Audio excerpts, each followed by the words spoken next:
Good morning from Santa Barbara. Spill the tea with D&E.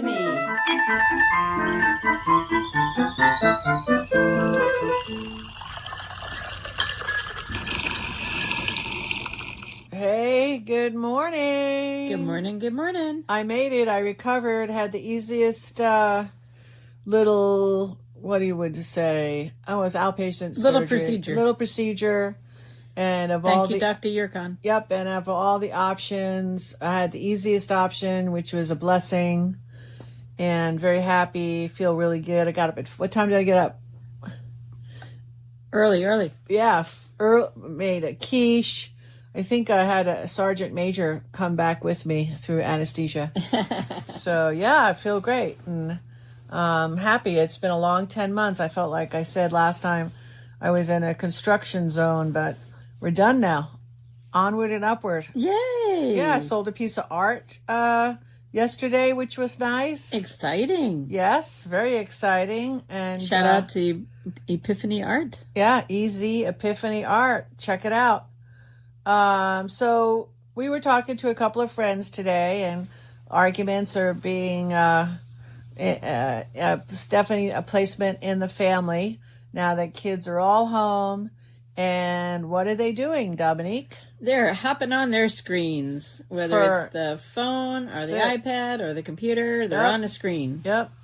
So I'm not going to be like brash and because I've seen a huge difference, and I was actually before COVID, and I think COVID made it worse. But I don't want to say kids are getting dumber, but I will say we are accidentally training a generation for consumption instead of cognition. Ooh. And this is getting That's a proved. T-shirt. Yeah, it is. Consumption instead of cognition. Okay. So I want to try to keep to the factual points. I don't want to overstate anything. I want to talk evidence. So if you've never joined us before, yes, I'm Dominique. This is Erica. And we do Spill the Tea, where we get up early in the morning, have a cup of tea, and spill the truth about different things that are going on and have a nice conversation. Well, I want to call this show title, let's call it The Great Attention Experiment, What Screens Are Doing to Our Young Minds. And this has been 80 countries were part of this cognitive experiment and study on young minds. And today's teenagers are most connected. They are really the most connected generation in history. They have the world's knowledge in their pockets. Yeah. Right? Wow. Yet international testing data shows something. I'm not surprised. You're not surprised, because we've been knowing about this for a decade. We've been talking about this for a decade. Many countries are seeing declines in reading, math, attention, problem solving. And you have to stop, and it's hard to grasp it, because how can we have more information than ever and still be struggling to think deeply? Yeah. Right? So today we're asking the big question: is unlimited screen time creating an attention crisis? So what's the data showing? Well, the results from the international assessment known as the QECD.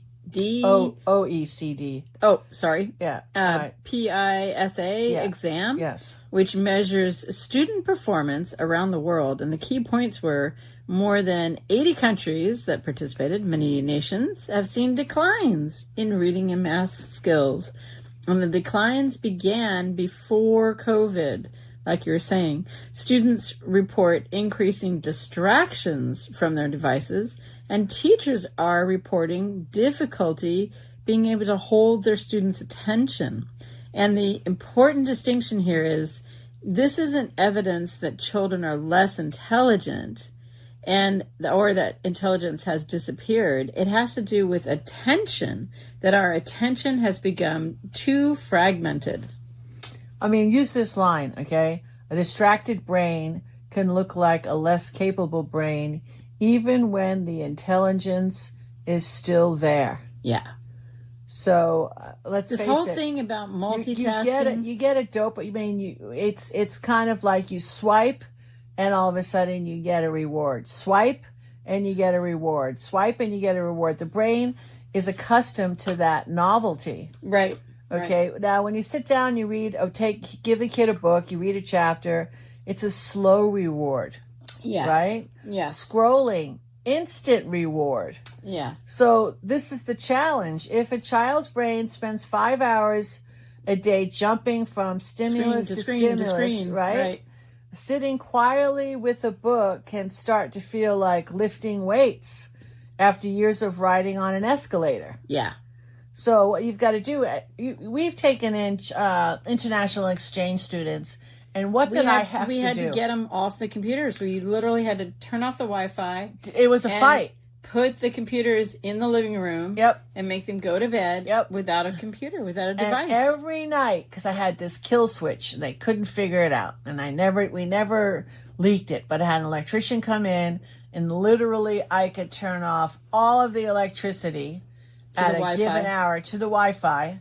And then at the same time, because I was always talking spiritual to these kids, because the last set were Chinese kids, so they're Buddhists, so, they're a little bit more on the spiritual side.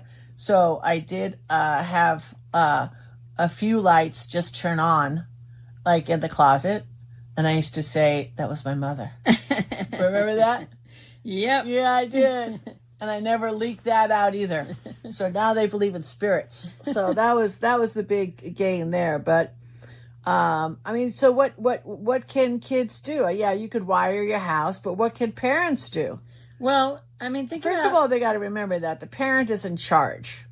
Okay? Yeah. I see a lot of these kids rule, because they have, what do you call them? The golden child? Yeah, that's not a good thing. No, but that's what you call them, right? You can create a scenario, which in psychology is called the golden child, where that's not a psychologically healthy situation. Yeah. Yeah. You can go look it up. But and then the boy king. Yeah. That's what I call it. It's not a proper growth of our understanding of our own individuality and how we exist with and independently. Yeah. All that has a very natural development that can get messed with. Right.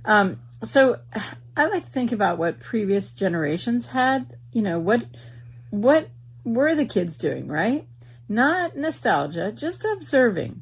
So in past generations, and this is me and the way that I raised my kids, we were building forts. We were riding bikes. I built a fort. We were gardening, playing neighborhood games. Oh my gosh, my kids had a restaurant and we're making mud pies, right? Reading for pleasure. Oh my gosh. I built a go-kart. My kids adored Harry Potter. Oh yeah. I built a go-kart. Lots of things. We had a skateboard ramp. Mm-hmm. My kids would fix things. And I don't think they ever complained about being bored because they had such great imaginations. They did all sorts of things. Well, you had a huge property, so I know because my kids played on your property. You had a pike, you had a tree house. But the thing is, you had all the toys. Boredom is actually important. You need to reach that place in space where you go, and it's empty for a moment. Because when there's that empty space, that's when the universe can help download some really cool idea. Mm-hmm. It's a gateway to creativity. Yes, exactly. Mm-hmm. So when children aren't constantly entertained, children begin creating. They create stories, games, inventions, questions. Yeah, no, it's really good because what we have to do when we have less boredom, less imagination, less independence, less problem solving, and you start reducing face-to-face social practices, that is a perfect storm. Yeah. This is not good. Yeah. You're basing, I don't want to say there's sociopaths. It's not creating a healthy family life, and it's just not how they view things. A healthy social life. Yeah, they're going to be a lot more introverted and want to be more with their phone than another human being. So what can parents do right now? Basically, you can institute 4 rules, right? Number 1, no screens during meals, right? Protect the family conversation. Our kids are learning from looking into our eyes, So as we talk about things and we look into their face and they discuss things and look into our faces, that's how we're learning and we're sharing And our parents, learning. you got to walk the talk. You got to put your screens down. Yes. You can't be having your phone on during a mealtime. Besides, your And digestion is they're the better. worst parents. Yeah. I could see when we go to our local little restaurant here, and it's terrible. Its parents they're totally disconnecting, and they're teaching the kids to disconnect. Exactly. What happens to getting a piece of paper with some crayons? So parents, you need to realize having children means there's these incredible beings that are sitting on the sideline with a box of popcorn and they're watching you, and you are the movie. They are watching you. Yep. 24/7. So the second rule, an hour outdoor every day, rain or shine. Spend an hour outside without your phone, without your devices. Go be with a tree. Go be in the garden. Go be with the chickens. Go take a walk. Go be outdoors for an hour, rain or shine. It's funny because as soon as we got home from school, we threw all our stuff in the bedroom, and then we were out, and I heard a click. Like the parents didn't want us to come back. Right. In the house. The door was locked. It was locked. You weren't supposed to come back in until the streetlights went on. Exactly. You hear the bell. Ring the bell. Yep.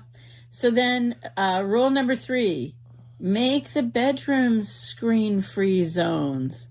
Charge the phones in the kitchen. Charge the iPads, off in the study somewhere. Mm-hmm. In the bedroom, there should just be books. That's it.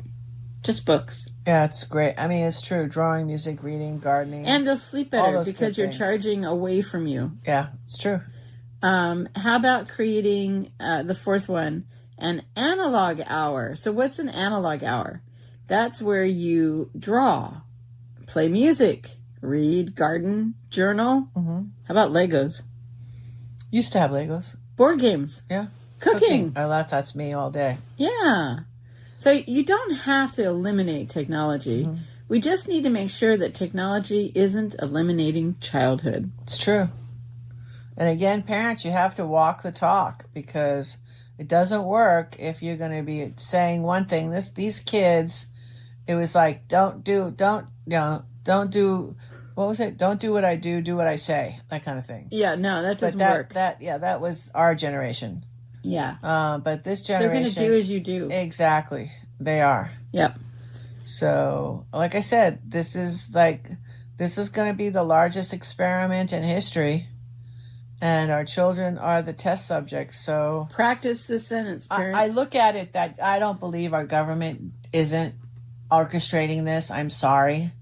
So if you don't like this pattern... That's your conspiracy theory. Well, okay. So if you don't like this pattern, then you might want to seek maybe homeschooling or there's some really good charter schools out there. Just talk to other parents. Exactly. Everybody agrees that children are much more well-balanced, more enjoyable to themselves and others when they're not on a screen so much.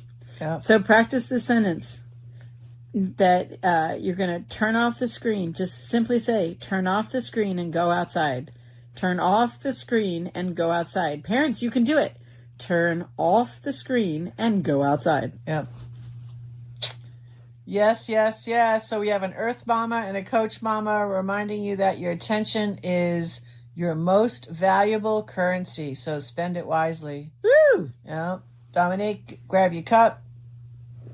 And remember, everybody, life is a team sport. Yay! Yay! Bye for now. Bye for now.